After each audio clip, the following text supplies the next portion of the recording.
Download aplikasi Tarbiyah Sunnah di handphone Anda. Tersedia di Google Play dan App Store. Assalamualaikum warahmatullahi wabarakatuh. Alhamdulillahilladzi arsala rasulahu bil huda wa dinil haqq liyudhhirahu 'ala ad-dini kullih walau karihal musyrikun. Wa ashhadu an la ilaha illallah wahdahu la syarika lah wa ashhadu anna Muhammadan 'abduhu wa rasuluh sallallahu alaihi wa ala alihi wa ashabihi wa sallama tasliman katsira wa ba'd. Hadirin jamaah Masjid An-Nafi Dago yang Allah muliakan, para pendengar radio Tarbiyah Sunnah Bandung dan radio-radio lain yang ikut gabung, para pendengar, para pemirsa beberapa stasiun TV dan para netizen di mana saja Anda berada. Alhamdulillah Allah kembali mempertemukan kita untuk melanjutkan pembahasan kitab Fiqih Al-Asmaul Husna. Pertemuan yang lalu, di Selasa pekan lalu, kita sudah membahas 4 nama: Al-Muhaimin, Al-Muhit, Al-Mukit, dan Al-Wasi'. Sekarang kita masuki 2 nama lain, Al-Hafidh dan Al-Hafidh. Cuma beda lafaz. Al-Hafidh bentuk sigat mubalaghah atau isim tafdil, sigat mubalaghah dari Al-Hafidh. Al-Hafidh maknanya maha penjaga atau pemelihara. Al-Hafidh yang dipanjangkan huruf fa-nya itu bentuk mubalaghah dari Al-Hafidh, maknanya sama, penjaga atau pemelihara. 2 nama ini terdapat dalam banyak ayat dalam Al-Quran.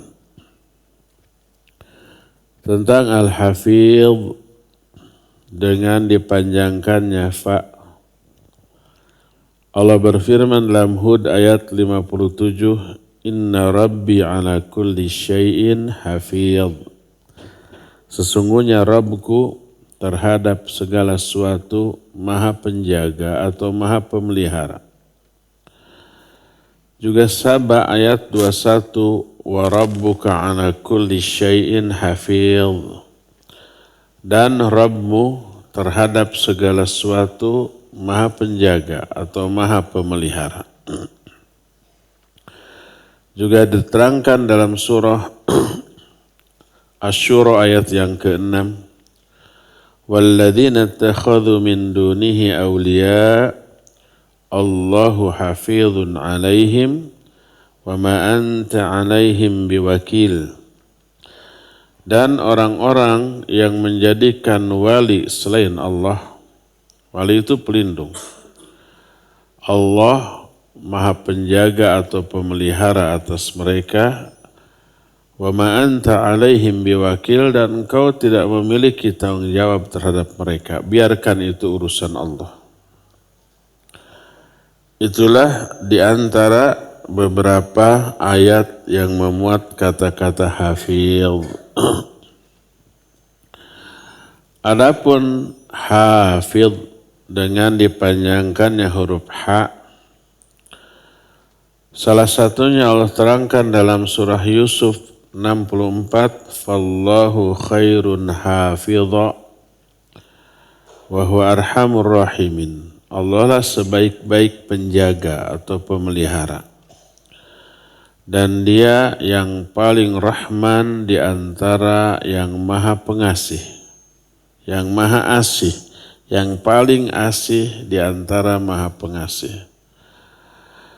Dalam surah Al-Anbiya 82 wa kunna lahum hafidhin, dan kami terhadap mereka hafidhin, menjaga, maha penjaga, maha pemelihara.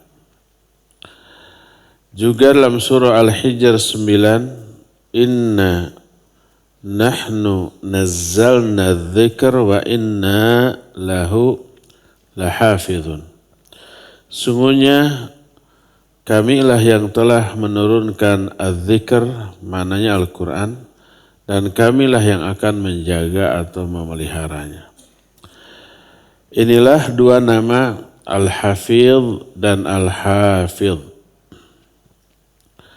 Kedua nama yang agung ini menunjukkan bahwa Allah disifati dengan sifat maha penjaga atau maha pemelihara, dan sifat ini mencakup dua hal. Makna menjaga atau memelihara ini mencakup dua perkara. Apa saja yang Allah jaga? Dua perkara. Pertama, al-hifdhu bi'ilmihi jami'al ma'lumat. Pertama, memelihara atau menjaga dengan ilmunya terhadap segala yang Allah ketahui. Semua yang Allah ketahui Allah jaga. Tidak akan terabaikan, terlupakan, atau tidak tersembunyi. Tak ada sesuatu pun yang tersembunyi bagi Allah.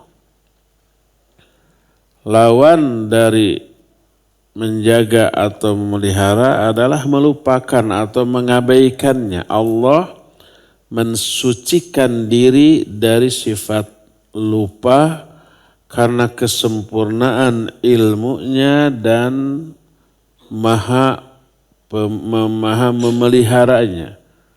Karena sempurnanya ilmu Allah, sempurnanya maha memelihara Allah, menyebabkan Allah enggak lupa.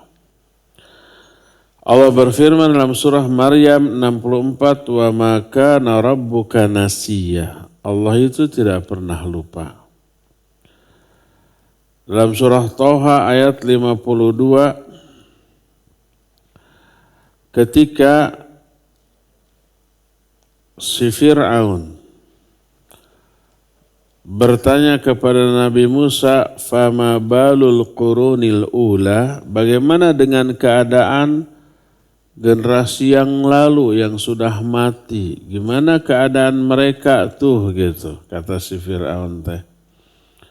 Qala, Nabi Musa menjawab, ilmuha inda rabbi fi kitabin la yadhillu rabbi wa la yansa. Sesungguhnya ilmu tentang orang-orang terdahulu yang sudah mati itu ada di sisi Allah, tercatat dalam sebuah kitab. Jadi tidak akan dilalaikan, tidak akan diabaikan. La yadhillu rabbi wa la yansa, Rabbku tidak pernah salah dan tidak pernah lupa. Jadi semua yang sudah hancur binasa di masa lalu, tetap semua amalnya terjaga, terpelihara, tercatat dalam kitab untuk dipertanggungjawabkan kelak. Al-Mujadilah ayat yang ke-6, ahsahullahu wa nasuh. Allah menjaga, mencatat amal-amal manusia. Wa nasuh, sedangkan manusia seringkali melupakannya. Kita kan sudah enggak ingat setahun yang lalu, 2 tahun, apalagi 10 tahun yang lalu apa saja yang sudah kita lakukan. Kita sudah enggak ingat ya. Lebih banyak salah atau lebih banyak benarnya kita sudah enggak tahu. Kita lupa. Allah mah tidak. Allah mencatatnya, ahsahullahu wa nasuh. Allah mencatatkan semua amal itu, wa nasuh, manusia sudah melupakan amal mereka sendiri. Jadi intinya Allah tabaraka wa ta'ala menjaga, memelihara amal-amal manusia. Maksudnya dicatat. Tidak akan pernah hilang datanya, file tentang seluruh amal manusia, ucapan manusia, bahkan mengetahui niat manusia dan apapun yang tersembunyi di dalam dada. Tak ada suatu pun yang samar, tak ada suatu pun yang tersembunyi, dan Allah catatkan semuanya itu di Lauhul Mahfuz. Jadi semua catatan dari amal kita terfailkan, tercatat, datanya ada, nggak mungkin hilang. Allah jaga, Allah pelihara. Walaupun kita sendiri sudah lupa. Allah berfirman dalam Al-Qamar 52-53, wa kullu syai'in fa'aluhu fi zubur wa kullu saghirin wa kabirin mustatar. Segala sesuatu yang mereka lakukan tercatat dalam kitab.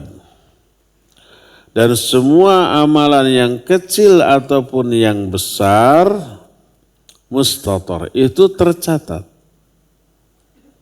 Tidak pernah hilang, tidak akan pernah terhapus. Dan Allah mendelegasikan para malaikat yang mulia dan pekerjaannya mencatat untuk menjaga amal-amal setiap hamba. Menjaga maksudnya jangan sampai data, dokumentasi, dan file amal-amal hamba itu hilang, terhapus. Jangan sampai begitu.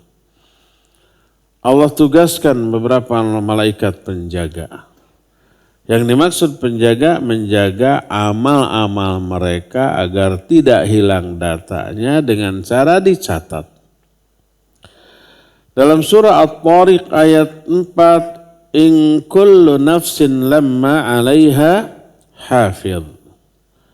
Tidak ada satu jiwa pun kecuali kepada jiwa tersebut diutus satu malaikat penjaga.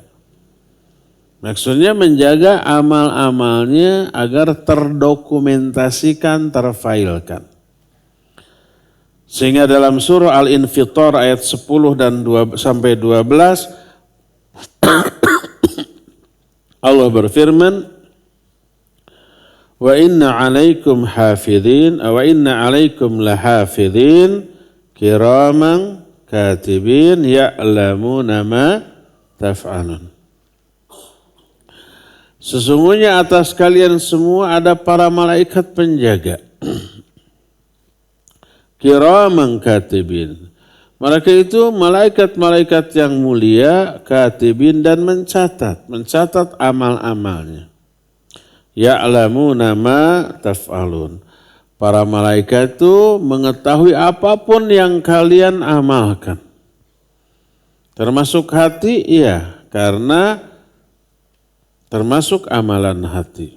Apa yang dilakukan oleh hati itu merupakan amalan hati, perbuatan hati, ya diketahui oleh para malaikat pencatat. Pas niat mau melakukan satu kebaikan sudah dicatat 1. Pas niat kebaikan itu dilakukan dicatat 10. Kalau niat buruk tidak dicatat, tapi malaikat tahu. Dan inilah makna dari pemeliharaan Allah, makna dari sifat Allah Maha Pemelihara atau Penjaga, yaitu mengandung makna ilmunya meliputi seluruh keadaan hamba, baik zahir ataupun batin, yang tersembunyi ataupun yang nyata, semuanya sudah tercatat di Lauhul Mahfuz, juga tercatat dalam lembaran-lembaran catatan yang ada di tangan para malaikat. Begitulah cara Allah menjaga amal-amal manusia. Maksud menjaga bukan dijaga dari kesalahan, dari keburukan. Maksud dijaga datanya nggak hilang loh. Datanya itu terpelihara. Sebab hisab itu didasarkan pada data itu. Hisab di akhirat merujuk, mengacu kepada catatan yang dilakukan oleh para malaikat atas seluruh amal perbuatan manusia. Jadi Allah mengetahui kadar kualitas dari amal baik sempurna atau kurangnya. Mengetahui juga kadar balasannya, apakah ini dipahalai atau diazab. Kemudian Allah akan membalasnya dengan balasan yang sangat adil terhadap semua hambanya. Inilah makna pertama dari Maha penjaga dan pemeliharanya. Allah maksudnya menjaga seluruh amal-amal makhluk. Didokumentasikan, difailkan, datanya ada terpelihara dalam catatan sehingga tidak hilang. Sehingga memberikan balasan dan hisabnya pasti adil. Tak ada data sedikit pun yang terhapus. Tak ada data yang salah, yang tidak dilakukan, kok ada catatannya? Enggak. Inilah cakupan pertama Maha pemelihara atau penjaganya Allah terhadap makhluk. Maknanya adalah menjaga amalan-amalan makhluk untuk bahan hisab kelak. Al-thani, yang kedua. Annahu ta'ala al-hafidhu lil makhluqat min sama'in wa ardin wa ma baina fihi wa ma fihima litabqa muddata biqaiha fala tazulu wala tadthuru wala tamidu wala yasqutu syai'un 'ala syai'. Kedua, Maha pemelihara atau penjaganya Allah kepada makhluk artinya dijaga dari kehancuran dan ketidakaturan. Sejak dari langit sampai ke bumi dan apa-apa yang ada di antara keduanya. Agar keberadaan langit dan bumi itu tetap berlangsung, tidak runtuh, tidak jatuh, tidak hancur, tidak sebagian menimpa jatuh kepada sebagian yang lain, tidak. Allah jaga. Bagaimana benda-benda langit yang besar, bintang, bulan, matahari, planet-planet yang konon jumlahnya triliunan. Bagaimana mereka beredar pada garis edarnya, pada orbitnya dengan kecepatan tertentu, dengan jarak tertentu antara satu planet dengan planet lain, dengan juga arah tertentu. Kalau tidak dijaga, melenceng, ya enggak? Kalau melenceng dari orbitnya bisa bertubrukan satu sama lain. Bisa hancur alam jagat raya ini. Bisa rusak kehidupan makhluk di dalamnya. Konon, jarak bumi dengan matahari itu sudah ditakar sedemikian rupa, tidak terlalu dekat, tidak terlalu jauh. Mendekat sedikit saja bergeser ke arah matahari, terbakar semua kehidupan di muka bumi.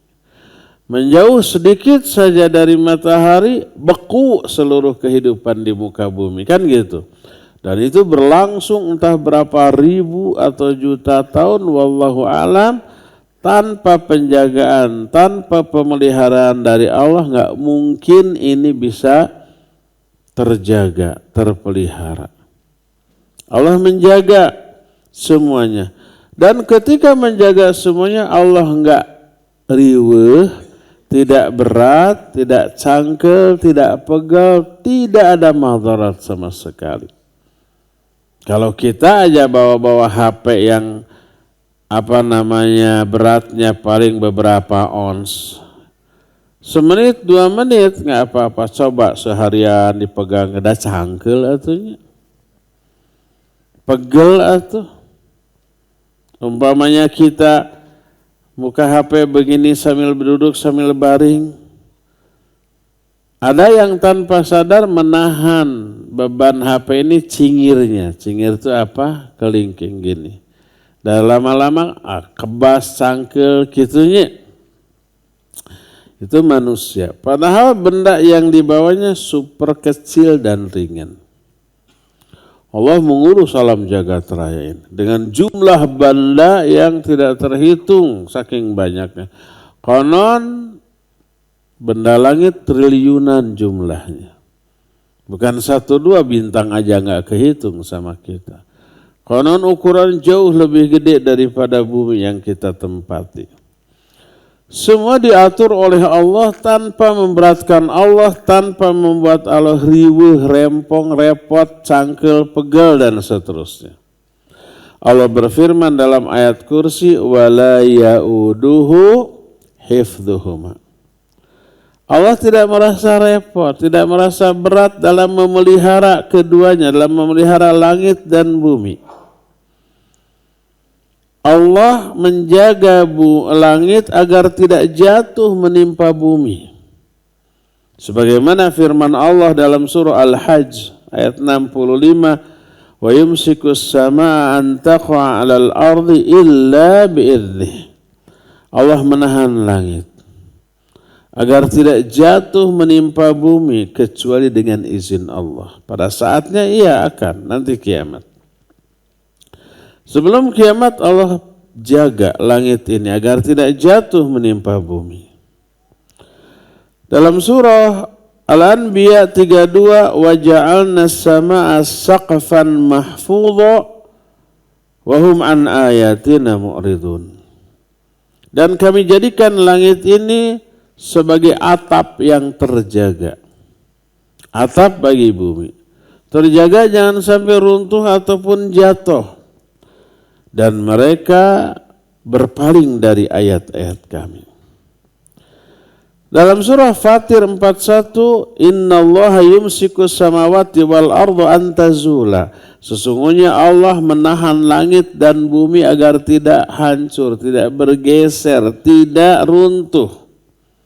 Siapa yang menjaga dan memeliharanya? Allah Subhanahu wa ta'ala. Jadi kalau poin yang pertama Allah menjaga, memelihara data, file, dan dokumentasi amalan manusia, sebab nanti kan akan dihisab. Amalan-amalan kan berlalu begitu. 1 detik beramal, detik berikutnya sudah berlalu. Apalagi menit, apalagi jam, apalagi hari, kita nggak ingat lagi minggu lalu ya apa saja yang kita lakukan, kita sudah lupa. Padahal catatan amal yang kita lakukan sejak lahir sampai sekarang tidak hilang. Dijaga, dipelihara oleh Allah. Itu poin yang pertama. Yang kedua, Allah juga menjaga fisik dari makhluk. Menjaga langit untuk tidak jatuh. Menjaga benda-benda langit untuk tidak bertubrukan. Untuk tetap beredar dengan sempurna. Tidak melenceng, tidak terlalu cepat, tidak terlalu lambat, sehingga jaraknya pun dengan jarak yang kadarnya sudah Allah takar sedemikian rupa, sehingga tidak menimbulkan madarat. Termasuk juga Allah menjamin penjagaan, pemeliharaan terhadap kitabnya. Selain menjaga alam jagat raya semesta ini, Allah juga jaga kitabnya Al-Quran jangan sampai berubah. Jangan sampai ada upaya orang atau makhluk, manusia atau jin yang akan merubah, menambah, ataupun mengurangi. Allah jaga. Ini salah satu di antara cakupan dari makna maha pemelihara atau penjaganya Allah Azza wa Jalla. Allah berfirman, "Inna nahnu nazzalna dzikr wa inna lahu lahafizun." Sungguhnya kamilah yang menurunkan az-zikr. Jadi kepastian bahwa Al-Quran itu turun dari Allah, firman Allah, Allah tekankan berkali-kali dalam ayat ini. Pertama adanya huruf inna. Inna ini disebut huruf taukid. Makanya diartikan sesungguhnya. Sungguh-sungguh benar-benar nih, nggak bohong-bohongan, nggak kaleng-kalengan, bukan hoax. Sungguh-sungguh. Pertama itu. Yang kedua, ada huruf namanya bahasa kitanya personal pronouns untuk jamak, kami. Allah sebut 3 kali. Pertama inna, dalam lafaz inna sudah ada nahnunya tuh. Inna itu inna dan nahnu. Kalau inna dan ana inni. Kalau inna dan anta innaka. Kalau inna dan huwa innahu, kan gitu. Inna itu adalah inna dan nahnu. Naknya panjang. Ada nahnu di sana yang tersembunyi. Inna terus nahnu. 2 tuh nahnu disebut. Terus nazzalna. Ada nahnu lagi. Nazzalna itu nazala dengan nahnu. Kalau nazala dengan ana, nazaltu. Kalau umpamanya dengan anta, nazalta. Antuma, nazaltuma. Antum, nazaltum. Anti, nazalti. Antuma, nazaltuma. Antuna, nazaltuna. Nah, untuk nahnu, nazalna. Ada 3 kali nahnu disebut. Inna ada nahnu, nahnu disebut utuh, nazalna. Nazalna juga sudah ada nahnu. 3 nahnu disebut. Maknanya 3 kali Allah memastikan Quran ini dari kami loh, dari Allah. Bukan ucapan manusia, bukan karangan orang yang namanya Muhammad bin Abdullah sallallahu alaihi wasallam. Bukan juga ucapan bangsa jin, bukan juga ucapan para malaikat, tapi kami loh. Inna nahnu nazzalna dzikr. Nah, terus kepastian bahwa Quran dijaga, dipelihara juga ditekankan 3 kali. Pertama ada wa inna. Wa inna ini huruf taukid. Wa inna, dan sungguh kami, lahu, kepada Al-Quran. Lahafidun ada huruf la taukid, la-nya dibaca pendek, jangan dibaca panjang. Jangan sampai dibaca wa inna lahu la hafidun. Wah, gawat. La hafidun. Kalau la hafidun tidak menjaga. Kalau dibaca pendek pasti menjaga. Jadi la ini dibaca pendek pasti, dibaca panjang tidak. Maka jangan salah mengucapkan kalimat tauhid la ilaha illallah. Kalau la ilaha illallah, la-nya dibaca pendek. Maknanya pasti ada ilah selain Allah. Terbalik kan? Maknanya, maksudnya tidak ada ilah selain Allah, karena la-nya dibaca pendek, la ilaha illallah. Artinya pasti ada ilah selain Allah. Syirik tuh jadinya. Ada syair karangan Abu Nuwas, dikenal di kita dengan sebutan Abu Nawas. Sering dinazamkan di masjid-masjid. Pernah dengar enggak? Ilahi lastu lil firdausi ahlan wala aqwa ala naril jahim. Syairnya bagus. Ilahi, ya Allah, atau ya sesembahanku. Lastu lil firdausi ahlan. Aku tidak layak untuk menjadi penghuni surga Firdaus. Wala aqwa. Alanya harus pendek. Harus panjang. Wala aqwa. Tapi aku pun tidak kuat ala naril jahimi. Kalau harus masuk neraka jahim. Ke surga enggak layak, ke neraka jahim enggak kuat, udah ke surga aja lah, gitu intinya. Tapi yang menazamkan itu la-nya dibaca pendek. Ilahi lastu lil firdaus walal aqwa, ada alalnya. Walal aqwa ala nari jahim. Ya Allah, aku tidak layak menjadi penghuni surga Firdaus dan aku pasti kuat ke neraka jahanam. Wah, bahayanya. Hati-hati itu, titik DJ itu. Jangan sampai antara la panjang dengan la pendek ini terbalik. Wa inna lahu lahafidhun. Wa inna dan sungguhnya kami, inna dan nahnu, lahu kepada Al-Quran itu lahafidhun, pasti, lahnya dibaca pendek. Lahafidhun, pasti maha penjaga. Ya. Allah jaga Al-Quran, keutuhannya, keasliannya, maka tak ada perubahan, tak ada pergantian, tak ada penambahan satu huruf atau pengurangan satu huruf, walaupun di rentang waktu yang sangat panjang.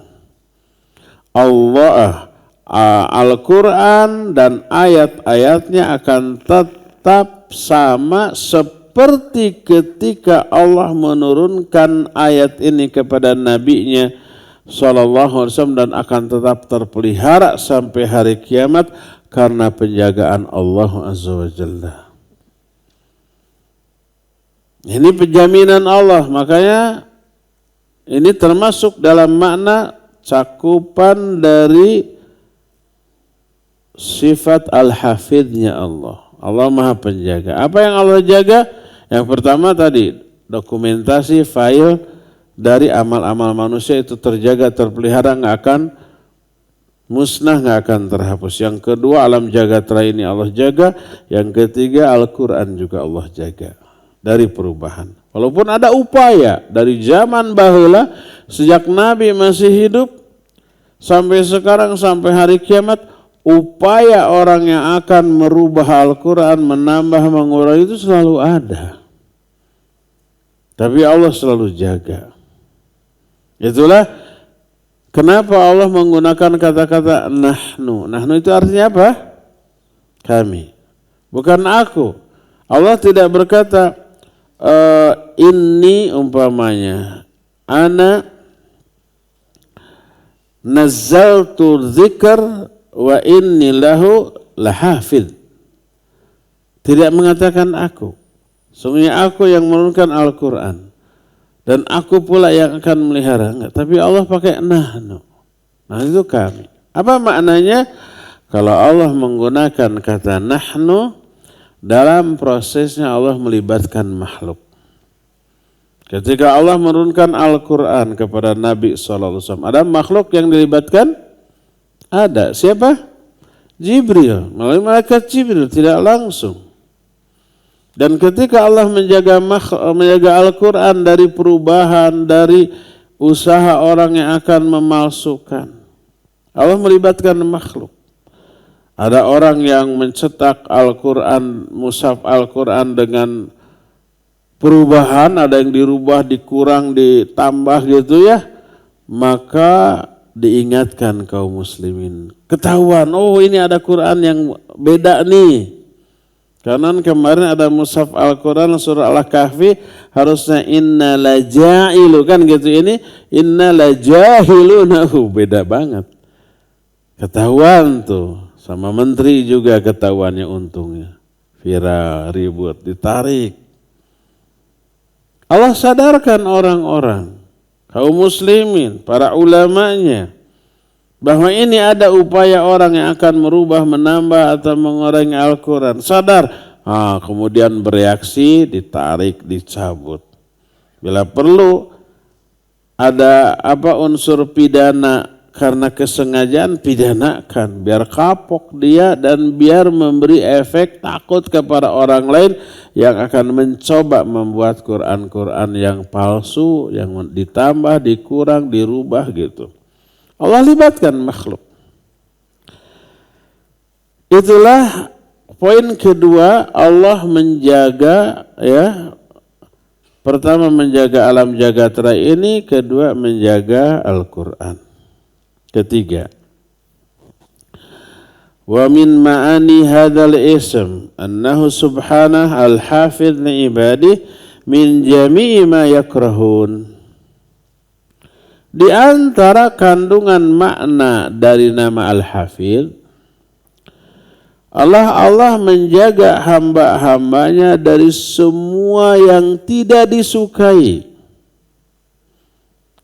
Yang tidak disukai oleh si hamba tersebut. kecelakaan, sakit, musibah, hal-hal yang tidak dia sukai, Allah jaga. Dan ini ada dua jenis, penjagaan Allah dengan makna seperti ini ada dua jenis. Ada am, ada khas. Am itu artinya umum. Umum untuk semua makhluk. Baik makhluk itu manusia, jin, binatang, tumbuhan, lingkungan. Manusianya baik manusia yang soleh atau yang salah, yang taat, yang maksiat, yang mukmin, yang kafir, yang muwahhid, yang musyrik, semuanya Allah jaga. Dari apa? Dari hal-hal yang tidak mereka inginkan. Dengan cara apa? Dengan cara pertama Allah jamin rizki mereka semuanya. Wa ma min dabatin fil ardi illa 'alallahi rizquha. Tidak ada satupun makhluk yang melata di muka bumi ini kecuali sudah Allah tanggung tuh rizkinya semuanya. Allah mudahkan makanannya, minumannya.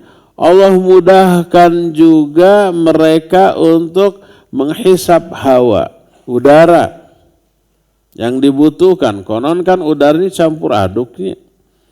Ada kandungan oksigennya, nitrogennya, hidrogennya, dan gen-gen yang lain. Ada karbon dioksida, karbon monoksida yang racun, bercampur baur tuh, ya. Dan kita tidak bisa memilih, di dewe oksigen hungkul, sep di sini sana mah banyak karbon dioksida, banyak knalpot gitu. Ya bisa, sesepelah saayana. Biar organ dalam tubuh kita yang menyaring, yang memproses ya. Dan Allah sudah atur sedemikian rupa agar organ dalam tubuh kita, paru-parunya, alat pernafasannya itu bisa memproses semuanya itu. Diserap oksigennya ya, diserap oleh darah, dibawa oleh darah ke seluruh tubuh si oksigennya itu. Oksigennya dipakai untuk mengoksidasi sari-sari makanan jadi energi gitu. Ya gitu. Ada dokter di sini? Ada? Betul kan yang saya omongkan? Saya masih ingat. Kenapa? Saya pernah jadi guru biologi di SMP. Masih terbayang-bayang. Oh, jadi udara yang kita hisap, oksigennya itu diserap oleh darah. Sementara di darah ada sari-sari makanan, hasil pencernaan. Dibakar, pembakaran itu disebut oksidasi. Dioksidasi oleh oksigen.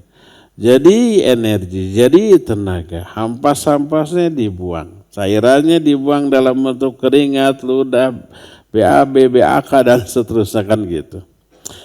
Itu tubuh itu sudah memiliki kemampuan untuk itu diberikan oleh Allah Subhanahu wa ta'ala, diatur sedemikian rupa. Begitulah cara Allah menjaga. Dan ini berlaku termasuk binatang, termasuk orang kafir yang durhaka, dan paru-paru nama tetap berfungsi seperti paru-paru orang soleh, sama fungsinya. Lalu Allah beri hidayah setiap makhluk dalam bentuk insting, naluri untuk melakukan apa yang maslahat bagi mereka. Gak perlu tanpa harus diajari. Bayi yang baru lahir, lapar, oa-oa, disodori ASI, ditiup, digigil, atau dikenyut, sudah bisa. Baik manusia ataupun binatang. Langsung mereka mencari. Binatang kan tadi asongkan ku indung nanya. Langsung nyosor, oh ini. Ente salah, disangkana ini putingnya ternyata kuku. Enggak. Dan ketika dapat puting susunya, induknya itu tidak digigit, tidak ditiup, tidak diletakkan. Tapi di apa? Dikenyot. Insting naluri itu Allah berikan kepada mereka. Begitulah cara Allah menjaga, memelihara keberlangsungan hidup mereka. Ditambah rizkinya Allah atur agar mudah dapat. Gimana caranya? Seringkali rezeki itu datang kepada kita di luar planning dan perhitungan kita. Nah ini ada usaha ya, piuntungan ya, derjulau teh efek teh gagal. Rezeki datang dari arah yang tidak kita duga. Allah yang mengaturnya. Allah berfirman dalam surah Thaha ayat 50, "Alladzi a'ta kulla syai'in khalqahu tsumma hada." Allah lah yang telah memberikan segala sesuatu kepada ciptaannya, lalu tsumma hada, lalu Allah memberikan petunjuk. Makna petunjuk ini mencakup naluri, insting, kemampuan untuk bertahan hidup. Allah beri. Termasuk umpamanya binatang-binatang. Kalau umpamanya ada predator yang menghampirinya tanpa harus diajari oleh induknya, nalurinya, instingnya tahu ini mau makan saya nih. Lari gitu. Begitulah yang Allah ajarkan kepada seluruh makhluknya. Termasuk juga maha penjaga atau pemelihara Allah dengan cara Allah selamatkan, Allah jauhkan dari semua yang buruk, yang madarat, yang akan menimpa orang tersebut. Baik manusia, jin, binatang, baik manusia kafir ataupun manusia-manusia durhaka atau manusia soleh. Dengan cara Allah utus para malaikat untuk menjaga. Satu orang ada 2 malaikat penjaga. Menjaga dari apa? Dari musibah yang belum ditakdirkan menimpa dia. Dari kecelakaan yang belum ditakdirkan menimpa dia. Allah jaga melalui para malaikat. Termasuk orang kafir ya. Termasuk orang kafir. Allah berfirman dalam Al-Quran surah Ar-Ra'd ayat 11 kata Allah. Lahu mu'aqibatu min baini yadayhi wa min khalfihi yahfadunahu min amrillah. Bagi setiap manusia ada malaikat penjaga di depannya dan di belakangnya. Mereka menjaga orang ini atas perintah dari Allah Azza wa Jalla. Apa maknanya? Maknanya yadfa'una anhu bi amrillah kullama yadhurruhu mimma huwa bisodadin ay yadhurrahu laula hifdallah atau laula hafidhallah. Maknanya Allah jauhkan semua yang madarat dari orang itu atas perintah Allah. Yang apabila tidak ada penjagaan dari Allah, niscaya keburukan itu akan menimpa dia. Jadi banyak kejadian-kejadian yang di luar dugaan manusia. Harusnya orang ini celaka, ternyata selamat. Harusnya orang ini mati, ternyata tidak mati. Dan cara orang itu selamat di luar dugaan manusia. Kan ada saya lihat di videonya tuh di YouTube. Ada emak-emak ini duduk. Ada bendanya kalau nggak salah payungnya menjauh dari dia. Ada pemuda di sana. Kata sini nih tolong ambilkan. Karena sini sudah mager mungkinnya. Dia haroream udah berat. Gemuk berdiri juga dari kursinya berat. Si pemuda tolong ambilkan. Si pemuda teh nggak mau ambil sendiri gitu. Sekali 2 kali keheuleun meureun sini nih. Akhirnya dia berdiri dari kursi, melangkah beberapa langkah, ngambil itu barang. Ketika dia melangkah ngambil barang, dari atas bruk ada benda berat yang menimpa tempat duduk si nenek tadi. Coba kalau umpama si pemuda itu hideng, baik, bager, diambilin. Dikasih, atuh si nenek bisa mati. Ya. Tapi karena si pemuda itu jadi tadi tepika sebelum, jadi selamat si nenek. Tadinya mau ngambek si nenek, jadi terima kasih kamu sudah menyelamatkan hidup saya. Kan gitu. Di luar dugaan. Siapa yang mengatur? Allah Azza wa Jalla. Dengan cara apa? Malaikat yang diutus untuk menjaganya, menyelamatkan dengan cara yang Allah kehendaki. Inilah yang dimaksud dengan penjagaan Allah secara umum. Allah menjaga seluruh makhluk dari kebinasaan, dari keburukan dengan cara-cara yang Allah atur. Diberi naluri insting untuk bertahan, naluri insting untuk mendapatkan makanan minuman yang dibutuhkan, insting untuk menghindari bahaya yang akan mengancam jiwanya dan seterusnya dan seterusnya. Ini berlaku bagi manusia jin, manusia jahat, kafir atau soleh, berlaku juga bagi para binatang. Kedua, dengan makna khusus, penjagaan Allah dengan makna khusus. Yaitu Allah menjaga, memelihara wali-walinya. Orang-orang beriman dan orang-orang yang bertakwa. Allah menjaga mereka karena keimanannya. Pertama, menjaga keimanan mereka dari syubhat yang menyesatkan. Dari fitnah yang bisa menyimpangkan dia. Dari syahwat yang akan membinasakan dia. Allah selamatkan mereka dari semuanya itu. Pertama itu. Jadi siapa orang yang Allah jaga keimanannya? Allah selamatkan dia dari syubhat. Allah selamatkan dia dari syahwat. Allah beri hidayah untuk selalu hadir di pengajian-pengajian yang membahas akidah, tauhid atau syariat secara benar. Akhirnya syubhatnya terbersihkan, terluruskan. Pemahaman agama yang selama ini salah keliru karena bersumber dari akalnya, dari kebodohannya, terluruskan dengan menghadiri pengajian-pengajian seperti itu.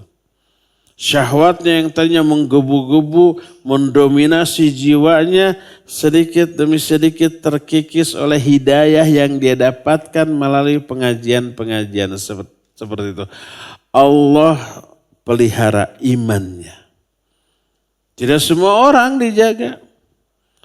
Allah pelihara iman akhlak seorang dengan cara diberi lingkungan pergaulan dan lingkungan hidup yang bagus. Makanya kalau umpamanya ada orang yang dituntun oleh Allah untuk hidup di sebuah lingkungan yang terjaga sunnah di sana, itu anugerah. Orang lain oleh Allah ditempatkan di tempat lingkungan yang enggak mendukung teraplikasikannya Quran Sunnah. Tetangga-tetangganya fararasik, bahkan kalalafir gitunya. Lingkungan pekerjaannya juga duniawi oriented gitunya. Kemudian kawan-kawan dekat bisnisnya juga orang-orang yang jauh dari agama, musibah itu. Itu musibah itu. Bisa terpengaruh agamanya? Iya, bisa terpengaruh. Baik melanggar yang dilarang, yang haram, demi keuntungan dunia, ataupun mengabaikan apa yang diperintahkan karena mengejar dunia. Ada tipikal orang-orang seperti itu, Allah biarkan mereka, tidak Allah jaga. Ada orang-orang yang dijaga, pekerjaannya baik dan tidak berisiko jauh dari agama. Kawan-kawan bergaulnya juga orang-orang yang selalu memperhatikan agama. Lingkungan sekitarnya juga begitu. Seperti orang-orang yang hidup di lingkungan pondok, pesantren, setiap hari sholat 5 waktu terjaga, berjamaah di awal waktu, banyak kajian. Kalau ketemu sama ikhwan berbicara tentang ilmu dan dakwah, itu terpelihara itu. Dan itu yang ngatur Allah itu. Ini layak ditempatkan di sini. Ini mah nggak layak tempatkannya di sono aja. Nah seperti itu. Begitulah cara Allah menjaga dan memelihara iman mereka. Itu pertama. Dan ini khusus. Makanya disebut al-hifdzul khas. Pemeliharaan secara khusus kepada orang-orang khusus karena alasan khusus. Alasannya karena keimanan mereka, ketakwaan mereka, keikhlasan mereka.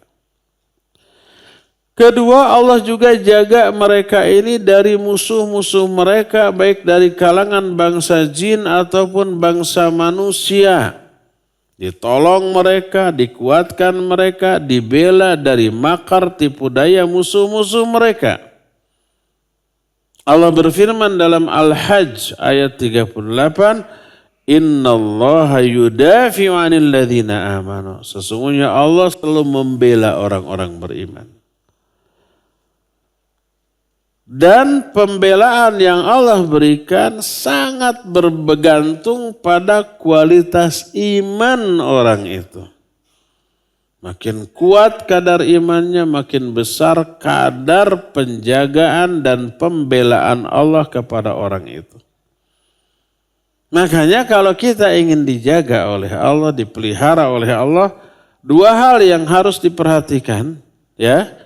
Pemeliharaan dari dua hal. Pertama, pemeliharaan dari kesesatan, dari syubhat dan syahwat. Dijaga oleh Allah, jangan sampai terkena syubhat. Jangan sampai terpengaruhi oleh syahwat.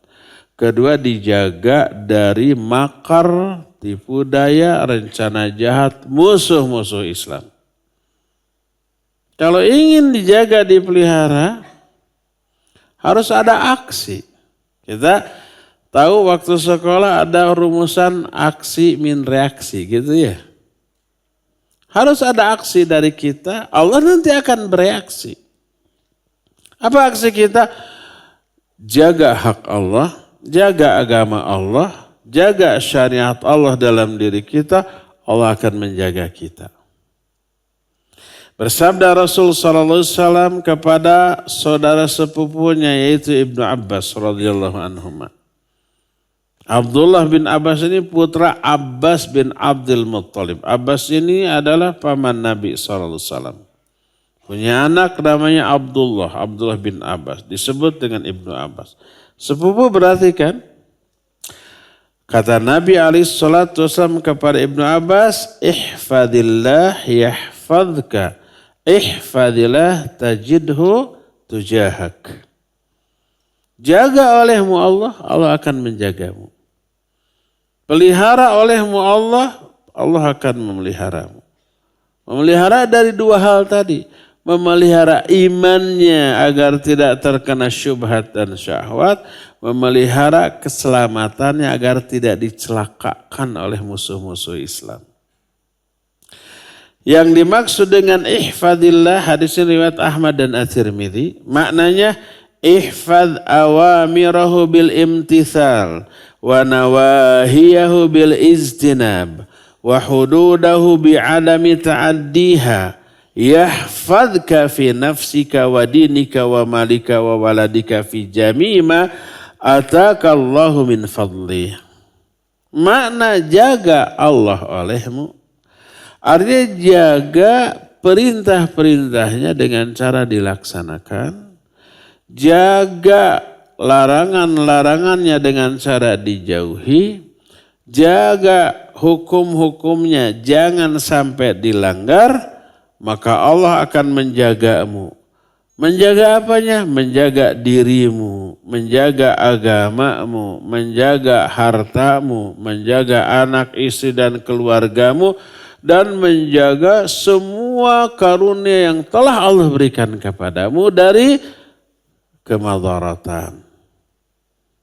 Inilah yang disebut al-jaza'u min jinsil amal. Balasan akan diberikan sesuai dengan jenis perbuatan. Jenis perbuatan kita menjaga Allah, menjaga syariatnya, menjaga perintahnya, maka balasannya Allah akan menjaga kita. Menjaga iman kita jangan sampai melorot, turun atau terinfeksi, terkontaminasi dengan racun syubhat dan syahwat. Allah jaga. Dijaga juga dari kecelakaan akibat tipu daya, makar dan konspirasi musuh-musuh Islam. Allah jaga. Ihfadillah yahfadka. Jaga olehmu Allah, Allah akan menjagamu. Sebaliknya kalau kita mengabaikan Allah, mengabaikan syariat dan agama, Allah akan mengabaikan kita. Sebodoh amatlah aturan Allah. Yang penting saya happy umpamanya. Nanti Allah juga begitu, sebodoh amat imannya mau bercampur syubhat syahwat, sebodoh amat dia mau dicelakakan oleh orang kafir atau tidak, sebodoh amat. Akhirnya Allah juga tidak menjaga kita karena kita pun tidak menjaga syariat Allah Azza wa Jalla.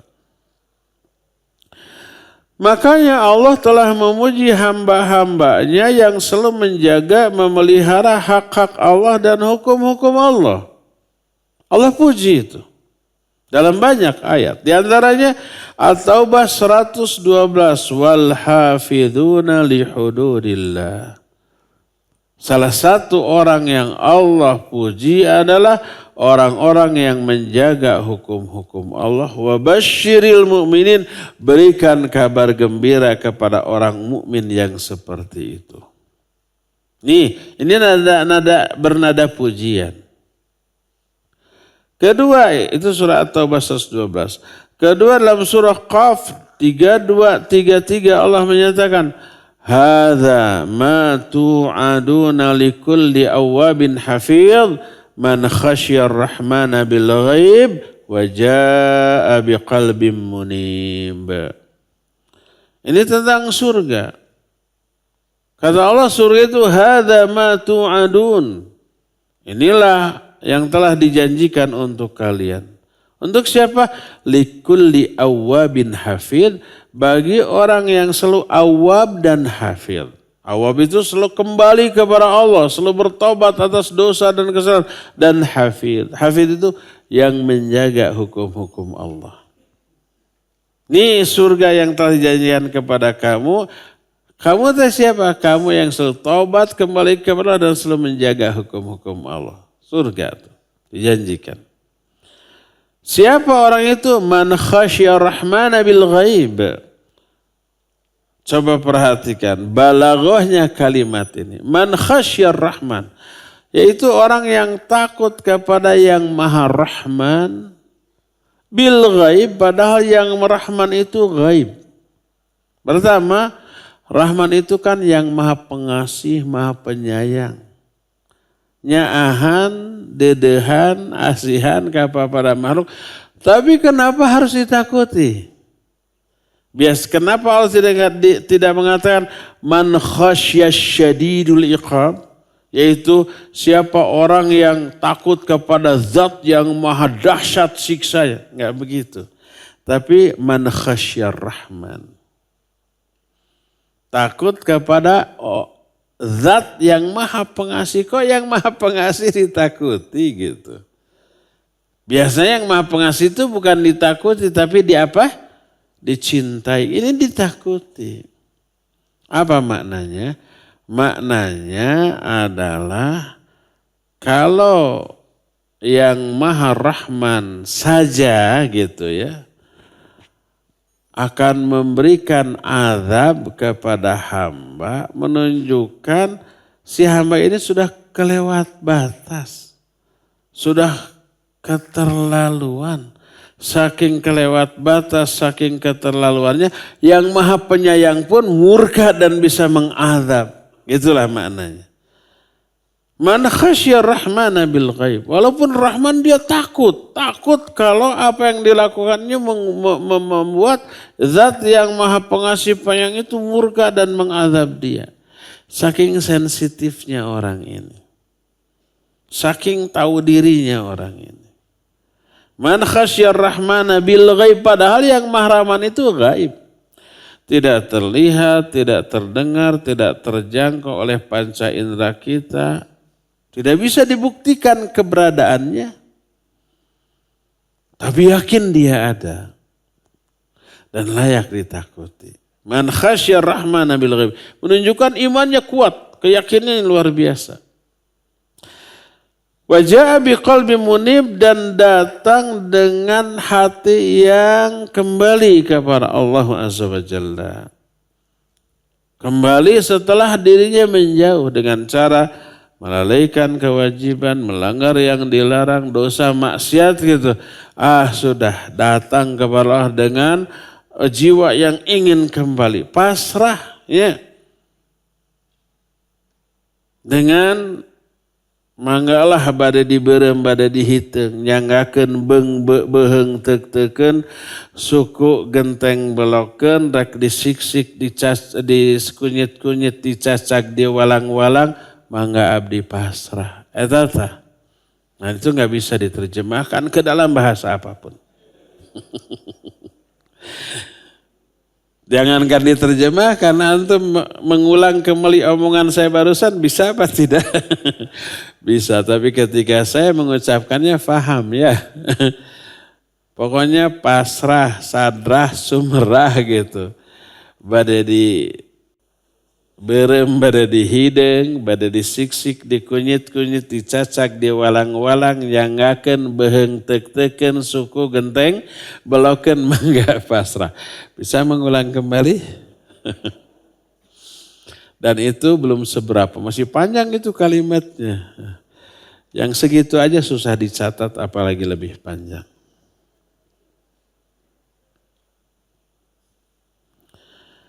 Termasuk salah satu kandungan makna Al-Hafidh adalah Allah menjaga tauhid orang-orang mukmin. Dari hal-hal yang membatalkannya atau dari hal-hal yang bisa mengurangi tauhid itu. Karena hal yang paling layak, paling bernilai untuk dijaga, untuk dipelihara adalah tauhid, keimanan, syiar-syiar Islam, termasuk juga sholat, jaga itu. Terutama tauhid. Tauhid runtuh, sholat, saum, segala macam ibadah sudah nggak ada gunanya.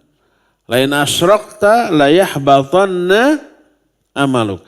Kalau kamu syirik, maka gugur terhapus semua amal-amal kamu. Hal yang paling patut untuk dijaga, paling pantas dan paling harus untuk dijaga adalah tauhid. Jangan sampai tercampuri syirik. Jangan sampai melakukan hal yang membatalkan tauhid seseorang.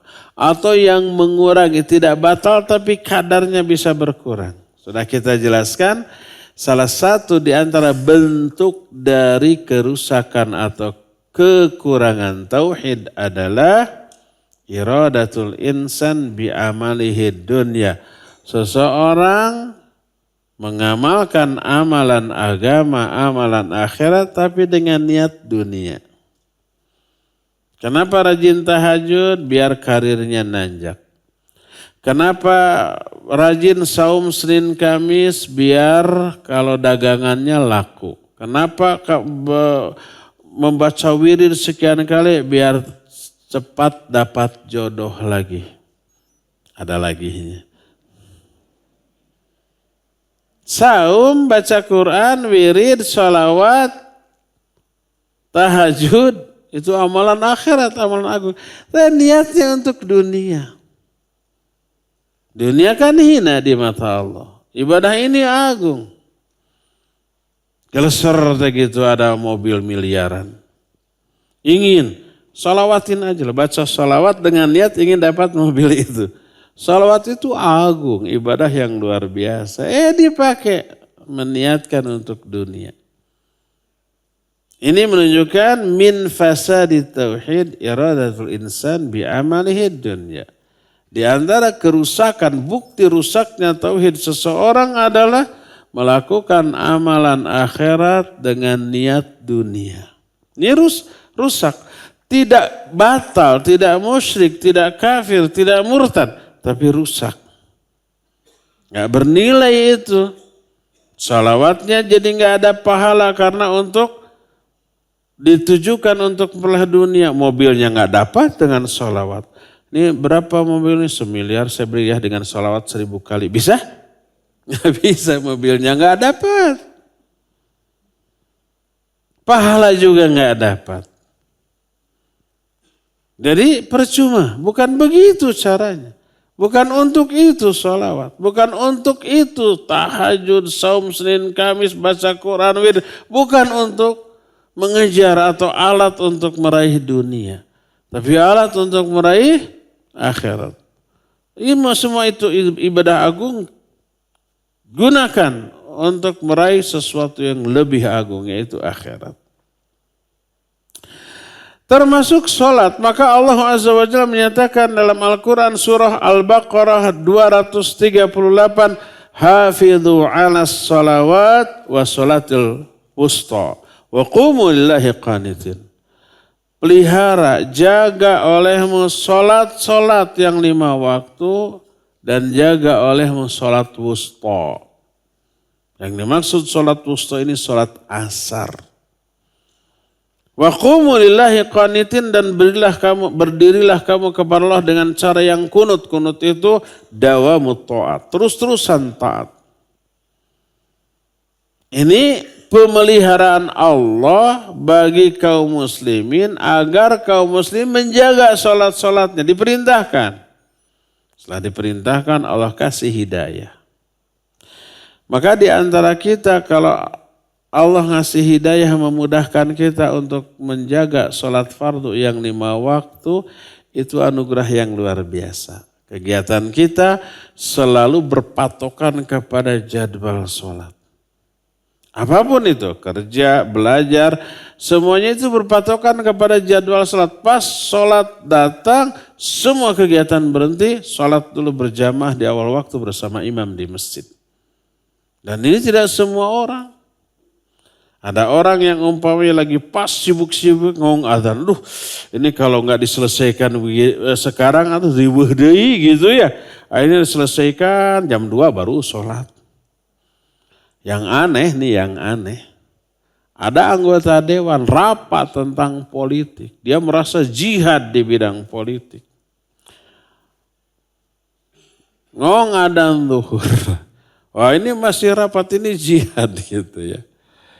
Pas mau asar kira-kira 2:30 baru turun istirahat. Hampar sajadah, Allahu Akbar. Sholat zuhur 4 rakaat dikebut. Beres salam adzan asar. Dia mengklaim memperjuangkan syariat Islam melalui partai yang dia bela.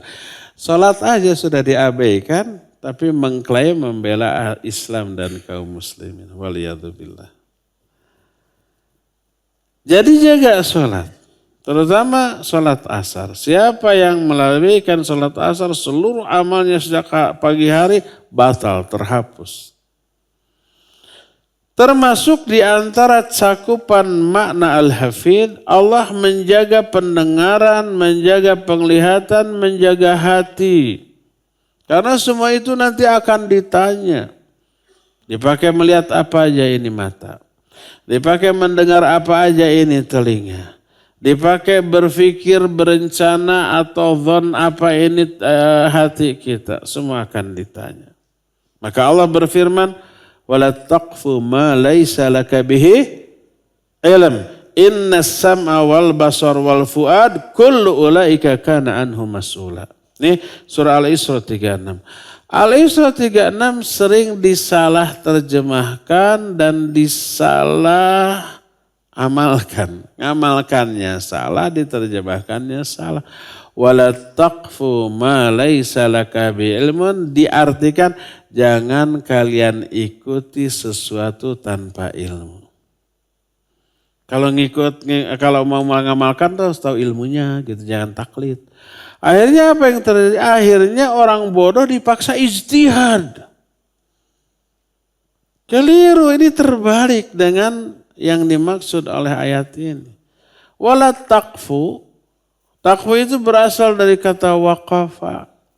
Waqafa itu bersikap. Sikap itu mauqif bahasa Arabnya. Mauqifu ahlus sunnah an ahlil bidah umpamanya. Sikap para ahli sunnah kepada ahli bidah itu ada mauqif. Mauqif artinya sikap. Fala taqfu.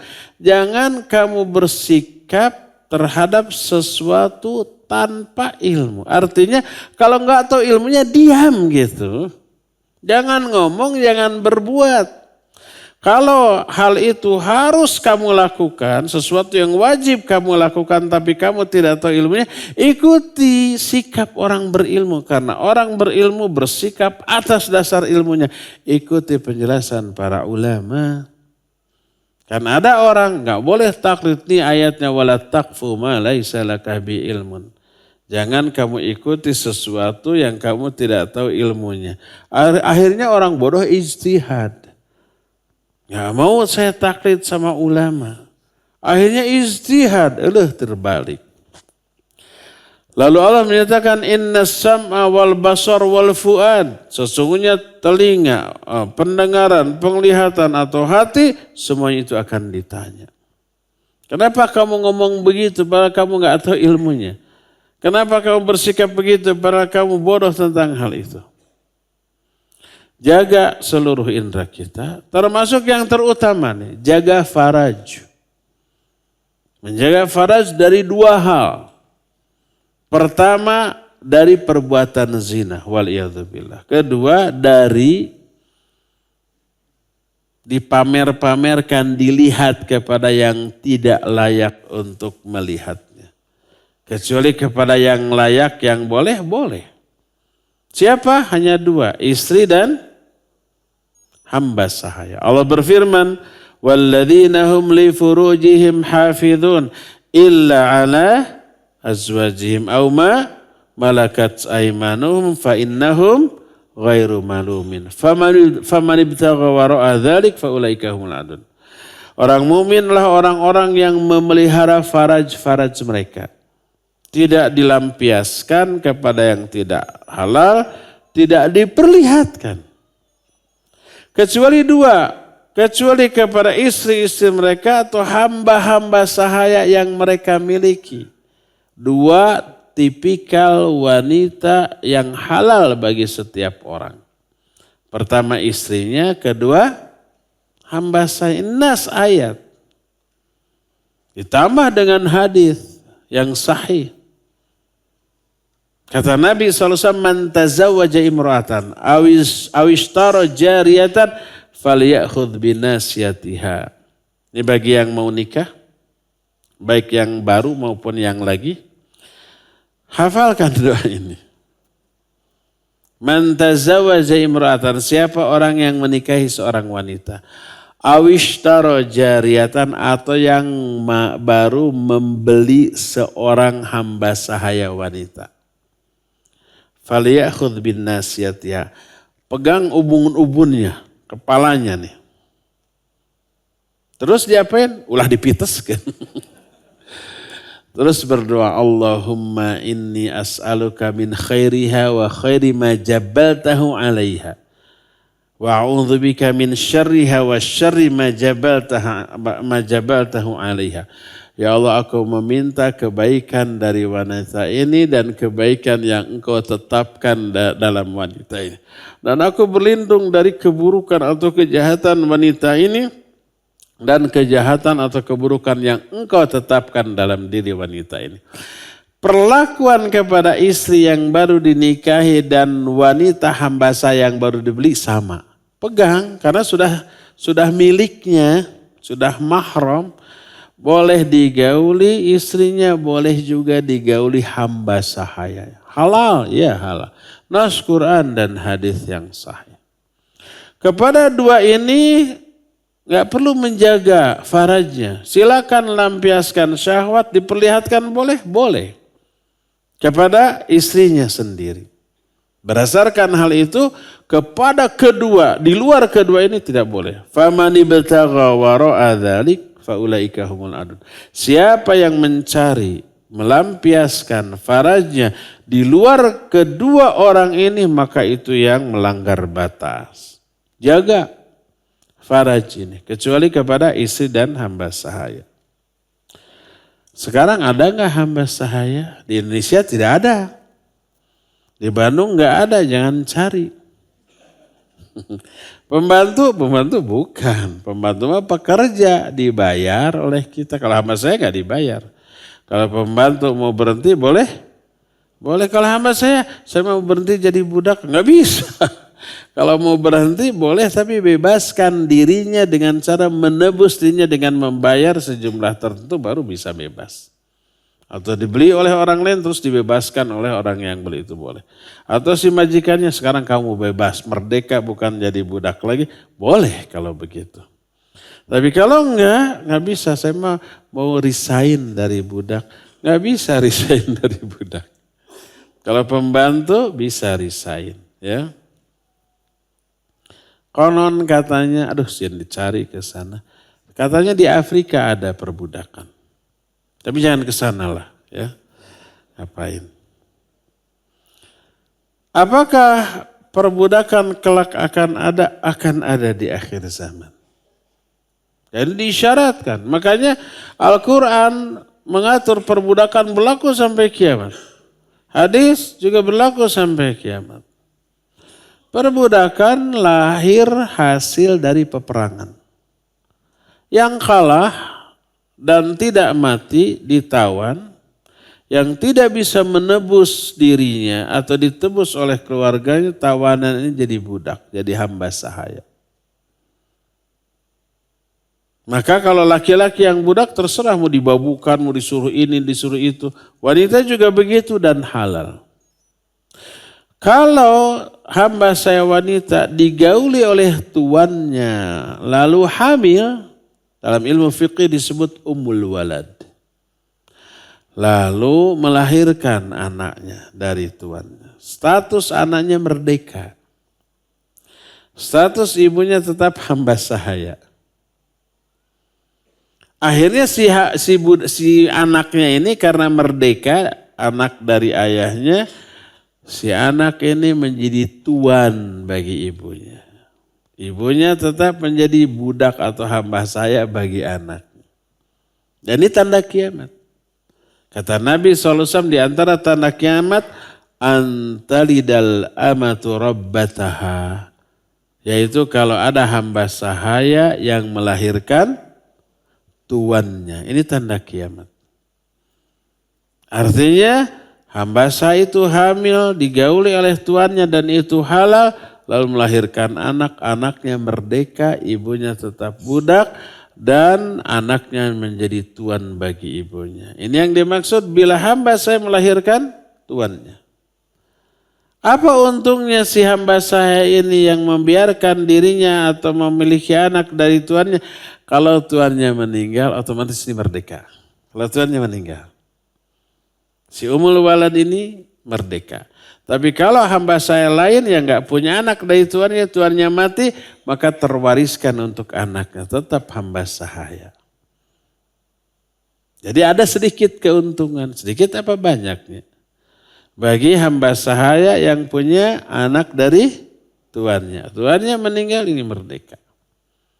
Bukan lagi sebagai hamba sahaya. Ya. Jadi yang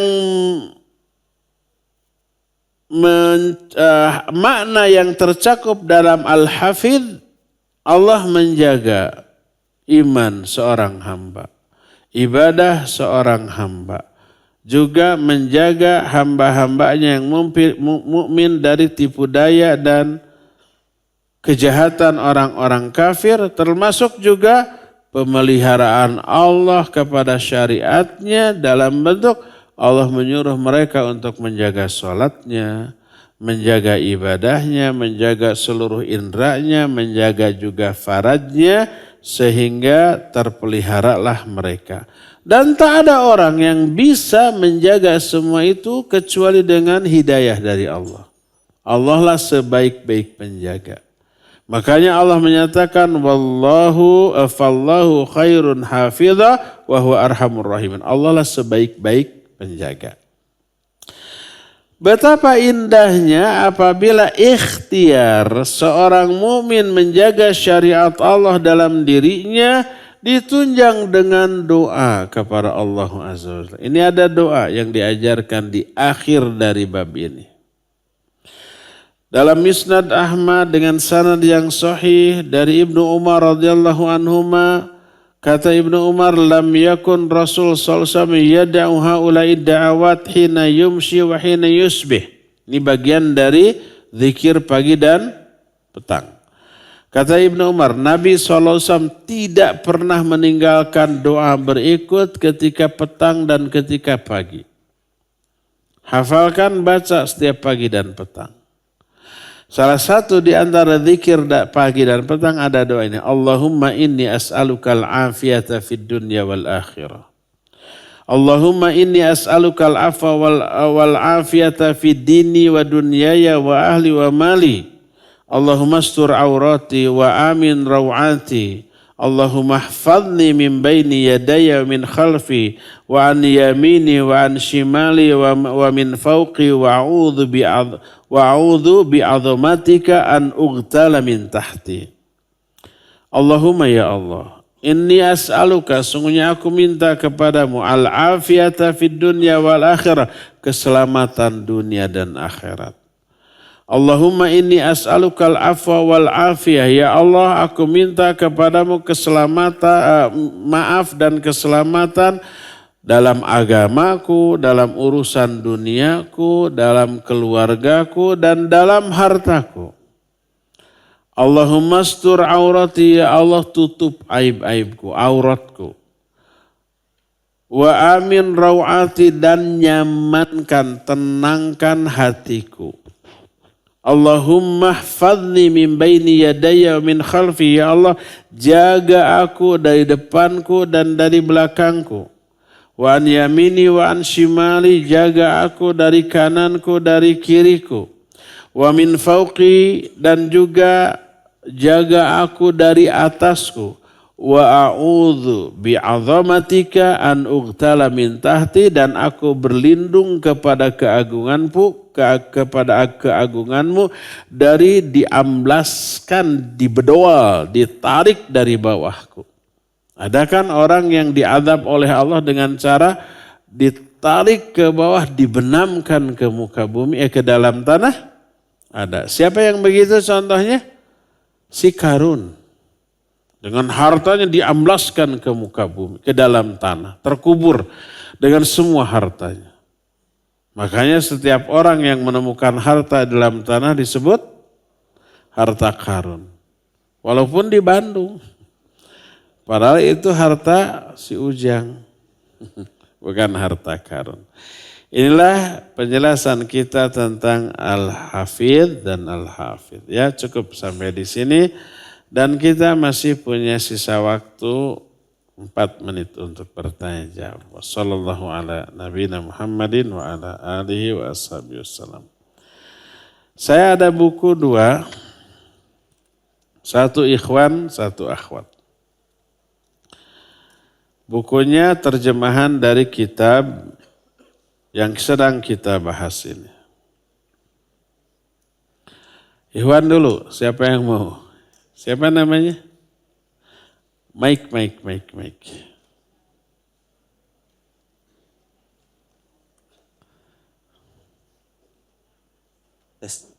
Bismillah, Assalamualaikum warahmatullahi wabarakatuh. Assalamualaikum. Nama saya Wiri Ustadz dari Wirianto. Taib. Barakallahu fiik. Wiri mau ini? Taib. Jawab dulu, harus berjuang dulu. Apa makna al-hafidh atau al-hafidh? Maknanya apa?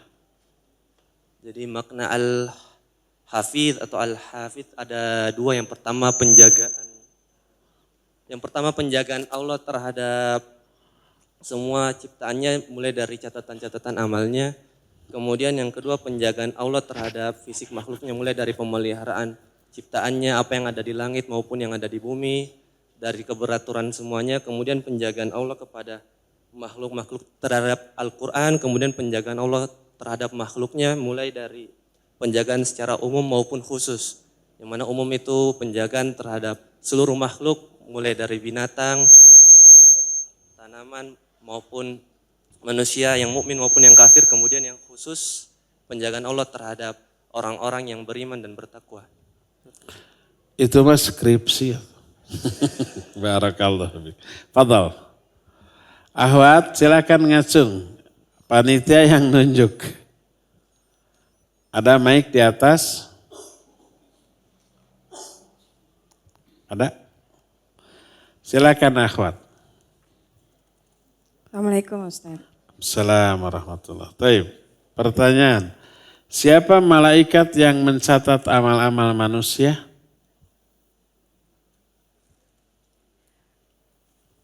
Rokib dan Atid Ustaz. Apa? Rokib Ustaz. Rokib dan? Atid. Rokib mencatat apa? Kebaikan Ustaz. Atid, mencatat keburukan. itu teh kata siapa? Dan saya tidak membahas itu ya tadi ya. Kata siapa itu? Pernah dengar Ustadz? Pernah dengar? Dari mana? Jangan-jangan hoax. Ada ayatnya? Ada. Mana? Bacakan. Tahu hafal nggak? Surah apa ayat berapa? Ya itu ada ayatnya dalam Al-Quran, dalam surah Qaf. Ayatnya cari ayat 1 sampai akhir. Allah menyatakan, ma yalfidhu min qawlin illa ladaihi raqibun atid. Tidak ada satupun kata yang terucap kecuali di sampingnya ada raqib dan atid. Sebagian ulama Ahlus Sunnah menyatakan itu nama bagi pencatat amal. Raqib pencatat baik, atid pencatat amal buruk. Sebagian ulama itu bukan nama, tapi sebutan. Satu orang, satu raqib, satu atid. Ada 1.000.000.000 orang, ada 1.000.000.000 raqib dan atid. Jadi itu menunjukkan bukan nama, tapi hanya sebutan untuk malaikat pencatat amal. Bukan nama bagi personal malaikat, tapi sebutan saja. Ya udahlah kasih nanti ya. Barakallahu fiik. Lebih berkah nulis di HP atau di buku? Buku catatan. Termasuk kitab ini kan ada PDF-nya ya. Saya lebih suka langsung ke kitabnya daripada buka PDF di tablet, di kapsul, di laptop, di komputer. Nilai barokahnya beda. Walaupun tulisannya, fontnya sama. Jenis hurufnya sama. Size-nya sama. Malah kalau di tablet bisa diperbesar, diperkecilnya, disuaikan gitu, itu besar. Disuaikan itu besar. Diginiin lagi kecil lagi. Tapi beda pengaruh. Dan para ulama juga lebih menganjurkan telaah kitab, jangan telaah laptop. Sekarang ada aplikasi namanya dulu ya, sekarang lebih besar, Alfiyah. Alfiyah itu bukan nama kitab Nahu, susunan Ibnu Malik, bukan. Tapi nama aplikasi yang memuat 1.000 kitab. 1.000 kitab hanya cukup USB stick kecil dibuka bisa.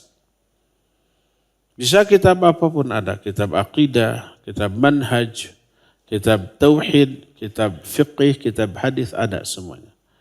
Jadi ustadz itu nggak perlu bawa setruk.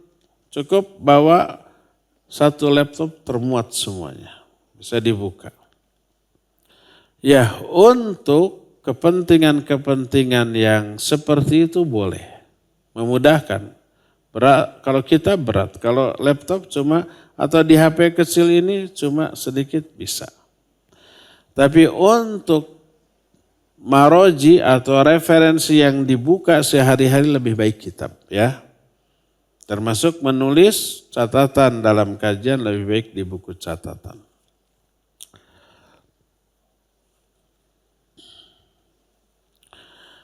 Penjagaan Allah juga kita minta pada zikir pagi petang, terdapat doa tadi ya. Pertanyaan apa yang dia maksud dengan kata-kata dari depan, belakang, kiri, kanan, atas, bawahku. Dan juga disambar dari bawahku. Ya artinya dari semua musibah kecelakaan yang datang dari arah manapun. Dari semua arah. Musibah bisa datang dari depan, dari belakang, dari kanan, dari kiri, dari atas, dari bawah. Bisa? Bisa. Kita minta perlindungan kepada Allah. Dari semua musibah, dari arah manapun datangnya tersebut. Sebenarnya hukum foto itu seperti apa ya Ustadz? Apakah di acara walimahan boleh foto-foto dengan keluarga termasuk yang dibutuhkan sebagaimana fotokopi di KTP dan paspor? Ulama ikhtilaf. Sebagian ulama mengharamkan karena foto masih masuk surah. Berkata Rasul SAW, "Adzabun nasi yaumal qiyamah, asyadun nasi adzaban yaumal qiyamah al-musawwirun." Manusia yang paling hebat siksanya pada hari kiamat adalah tukang foto. Al-musawwirun tukang gambar. Dan foto termasuk salah satu jenis gambar. Makanya bahasa Arabnya sama. Lukisan manusia disebut surah, foto juga disebut surah. Artinya gambar. Maka sebagian ulama menyamakan. Sebagian ulama lagi membolehkan. Seperti Syekh Al-Basam dalam kitab Tawdihul Ahkam, Syarah Bulughul Maram. Karena foto berbeda dengan gambar, lukisan, dengan rasem, dengan tulisan tangan, lukisan. Karena apa? Karena foto itu gambaran asli dari bentuk asli manusia. Sama dengan bercermin, bayangan kita kan. Seandainya foto haram, bercermin juga haram. Karena sama, foto dengan bercermin. Bercermin bayangan kita, foto juga bayangan kita yang divisualkan. Nah, padahal boleh bercermin. Berdasarkan hal itulah maka mereka membolehkan selama tidak diperlakukan dengan perlakuan yang diharamkan. Yang diharamkan itu cuma dipajang apalagi foto tersebut adalah foto orang yang diagungkan seperti para ulama. Dipajang fotonya bisa dikultuskan. Diyakini kalau ada foto ulama ini setan gak akan masuk. Kalau setan demen banget itu. Walaupun foto, andai ada foto Nabi Muhammad SAW demen banget itu. Kalau dipajang, jangan dipajang. Apalagi dipatung. Dibuat patung yang 3 dimensi lebih jelas lagi, lebih haram lagi. Kalau tidak disembah, maka itu termasuk yang haram karena menyerupai ciptaan Allah. Kalau suatu saat dikultuskan, disembah, maka itu sudah berperbuatan syirik, pembuatnya membuka pintu syirik. Dan semua patung yang disembah di awal pembuatannya bukan untuk disembah. Seperti umpamanya dulu Lata, Uzza gitu. Awal dibuat bukan untuk disembah. Tapi untuk mengingatkan, monumen nih, pengingat jasanya besar. Ini orang baik dahulu. Di generasi itu tidak disembah, generasi berikutnya tidak. Lama-lama sampai di generasi kesekian, ini dulu nenek moyang kalian menyembah ini, sembahlah, lalu disembah. Apa yang disebutkan dalam surah Nuh, la tadharunna waddau. Ada yang disebut wadda, ala ya'uq, yaguth, ya'uq, ya, nasr, itu 5 berhala yang disembah. Dulunya itu orang-orang soleh begitu meninggal dibuat patungnya. Sebagai pengingat-ingat kepada orang yang berjasa. Di generasi itu tidak disembah. Generasi berikutnya tidak, sampai generasi sekian disembah. Semua patung yang disembah awal mula dibuatnya tidak untuk disembah. Nah, lama-lama setelah generasi sekian disembah. Makanya jangan bikin patung karena ada 2 pelanggaran. Pertama, menyerupai ciptaan Allah, nanti Allah akan memaksa dia menghidupkan apa yang diciptakannya dan dia tidak mampu. Yang kedua, membuka pintu syirik. Suatu saat setelah generasi kesekian bisa disembah. Walaupun tidak sampai pada taraf penyembahan, dosa menyerupai ciptaan Allahnya ini sudah besar sekali.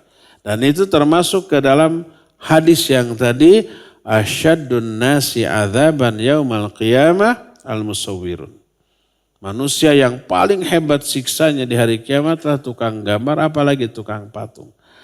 Makanya punten ya Kakang Emil, anggota Dewan DPRD tingkat 2 Jawa Barat, puntenlah patung Soekarno jangan sampai jadi ini. Pertama, dengan membuat patungnya itu sudah durhaka besar. Kedua, generasi kesekian nanti disembah itu semua yang memiliki andil terhadap berdirinya patung ini memperoleh bagian dari dosanya. Sekarang bangga-bangga, nanti mah tinggal tanggung jawabnya. Mudah-mudahan patung Soekarno ini batal nggak jadi. Bukan karena Soekarnonya, karena patungnya. Insinyur Soekarnonya orang yang paling berjasa bagi negeri ini. Pantas dihormati, pantas diapresiasi. Tapi jangan bikin patungnya, ya. Mudah-mudahan batal, mudah-mudahan ini sampai kepada yang berwenang. Sekarang bangga, kelak akan menjadi hisab yang sangat berat. Terlebih kalau sekian puluh, sekian ratus tahun yang akan datang itu disembah, wah luar biasa. Terlebih kalau umpamanya nanti ada orang yang nyuguh di sana ya. Walaupun Soekarno bukan tokoh agama. Walaupun bukan tokoh agama, sudah ada yang mengkultuskan di bidang agama. Sampai ada orang yang menyatakan madhab Soekarno-nya. Liar ta jelema. Allahul musta'an. Jadi yang membolehkan foto, jangan foto sampai foto itu diperlakukan dengan cara yang haram seperti dipajang.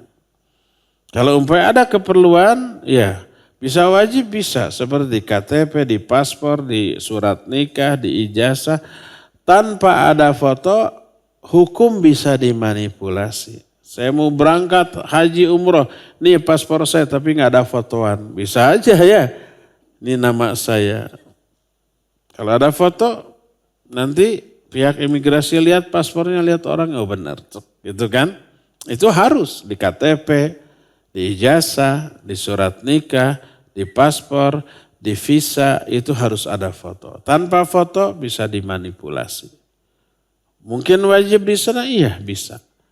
Ya, umpamanya ada satu kegiatan dakwah disumbang oleh donatur. Untuk meyakinkan bahwa ini benar dikirim foto dari kegiatannya, tenang, itu dibolehkan. Tapi jangan sampai dipajang. Dalam rangka kebanggaan nggak boleh ya.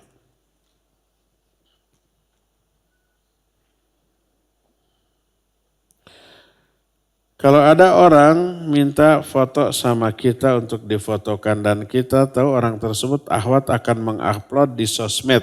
Apakah kita bisa terkena dosa? Iya bisa. Ta'awun alal ithmi wal udban. Tolong fotokan saya, mau saya tempel di medsos saya. Seluruh dunia jadi tahu kecantikan saya. Padahal butut ya teteh. Tetap ta'awun alal ithmi wal udban. Jangan ya. Suami ana masuk Islam sudah belasan tahun tapi dia tidak taat ibadah. Sholat wajib sesuka dia. Kalau dia ingat tidak pernah sholat wajib di masjid sama sekali. Kalau ke masjid hanya Jumatan.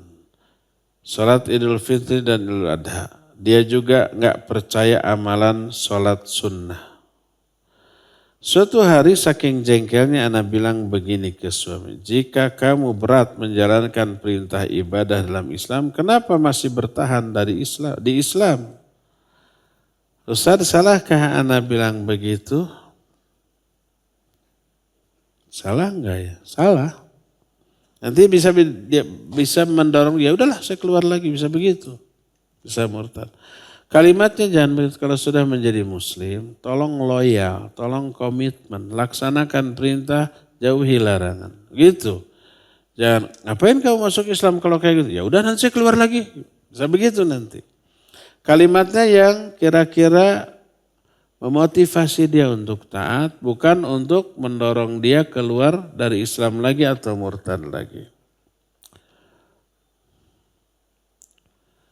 Jika Anda mengajukan cerai gimana, apa boleh? Karena kalau dia diberi pemahaman suka marah dan ngancem bilang silakan pergi cari lelaki salafi.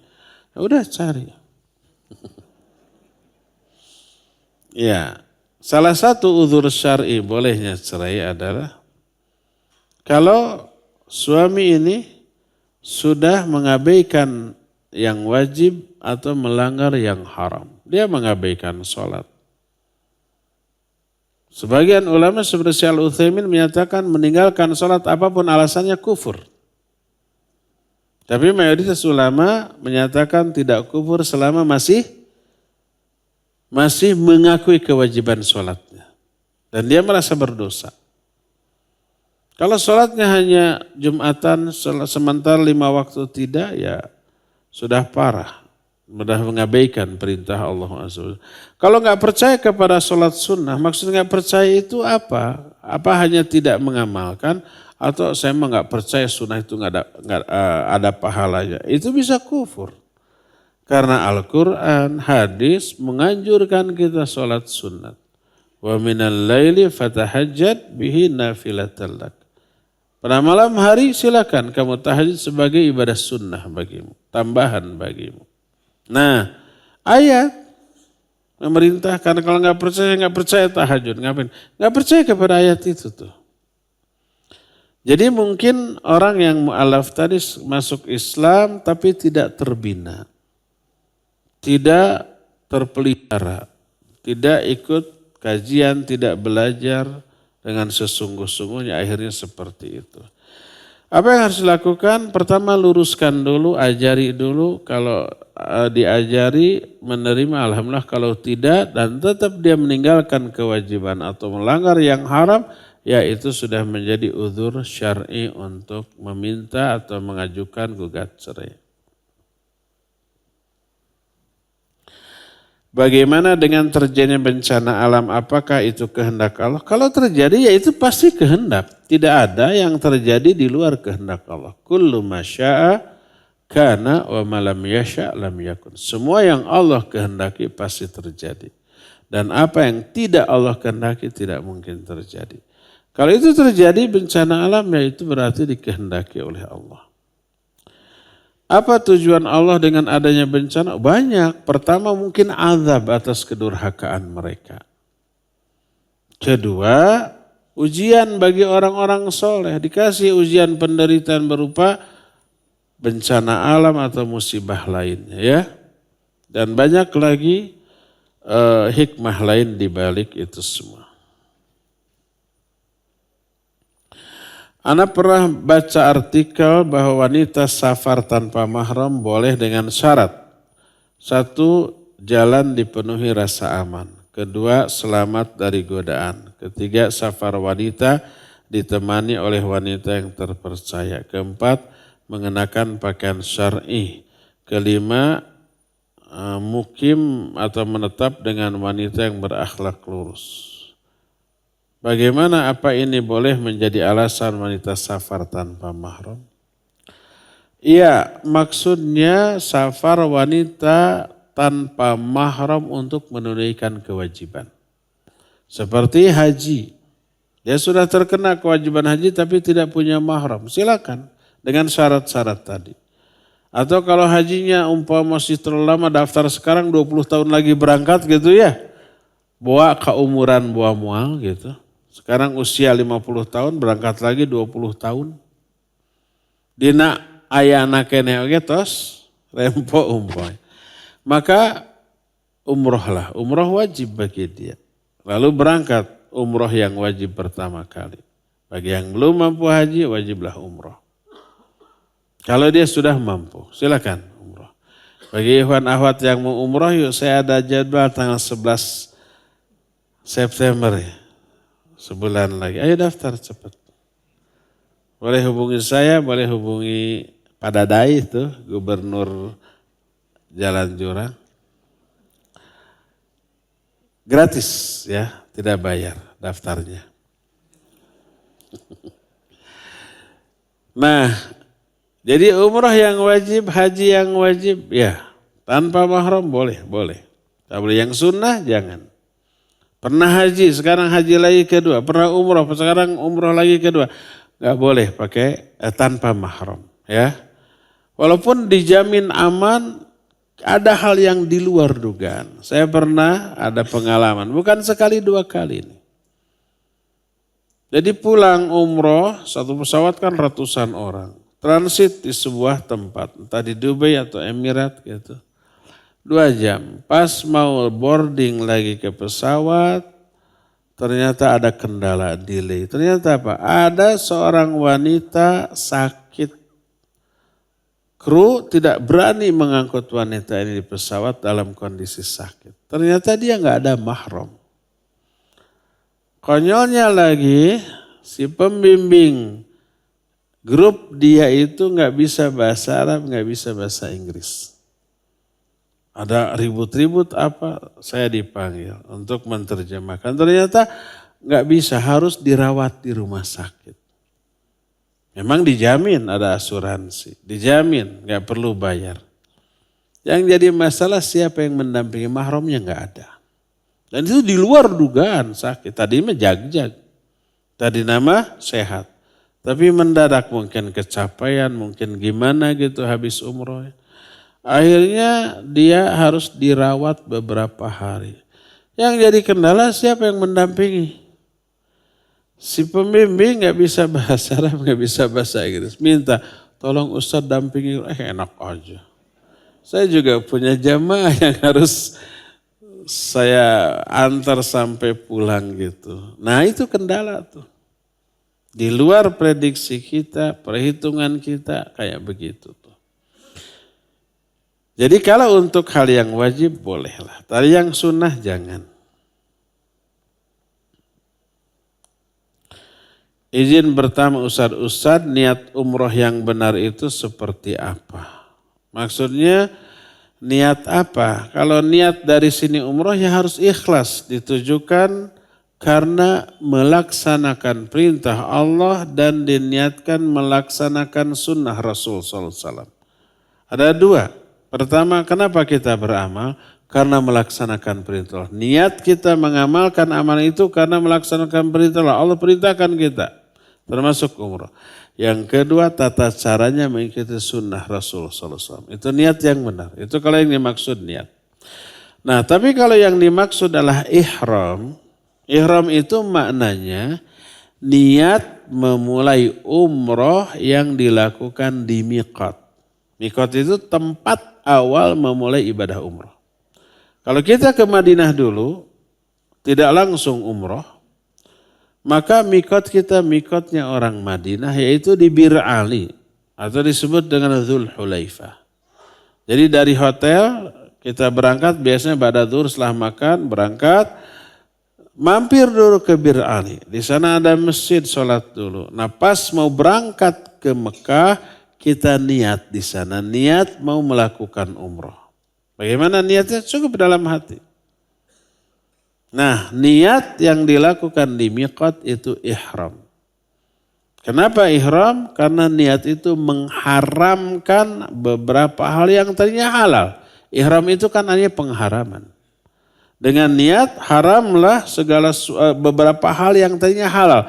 Setelah ihram, setelah niat, haram laki-laki pakai parfum, wanita pakai parfum, haram laki-laki pakai pakaian begini, harus pakai pakaian ihram, haram menutup kepala dengan peci, dengan sorban, dengan topi, ya.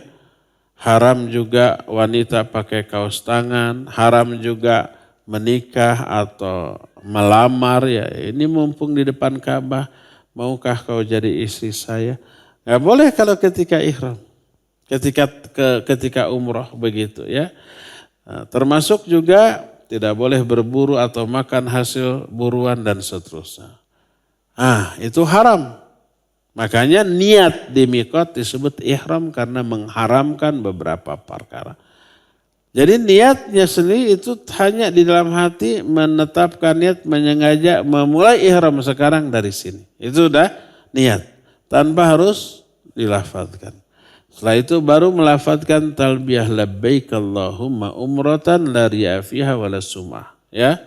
Terus setelah itu barulah talbiyah sampai ke Mekah labbaik Allahumma labbaik dan seterusnya. Itu mungkin yang dimaksud. Ustaz, apa niat umroh yang benar gimana? Kalau ingin jelas nanti ikut manasik umroh di Bandung. Tanggal kapan ya? Mungkin semingguan lagi atau 2 mingguan lagi sebelum berangkat. Lebih jelas lagi daftarlah ya, nanti berangkat bareng. Apakah jika kita berniat umroh agar dilepaskan dari kemiskinan dan Allah berikan kesembuhan atas penyakit itu diperbolehkan? Ya, haji dan umroh bisa ya menghindarkan kita dari kemiskinan dan kefakiran. Betul? Betul. Hadisnya sahih tentang hal itu. Pernah saya bikin cerpen, ceramah pendek menjelang umroh atau haji, salah satu fungsi atau faidah dari haji dan umroh adalah bisa menghindarkan kefakiran atau kemiskinan. Tanpa diniatkan. Itu otomatis gitu ya. Sama dengan saya mah sholatnya dengan niat agar dapat pahala. Gak perlu diniatkan pasti dapat pahala itu.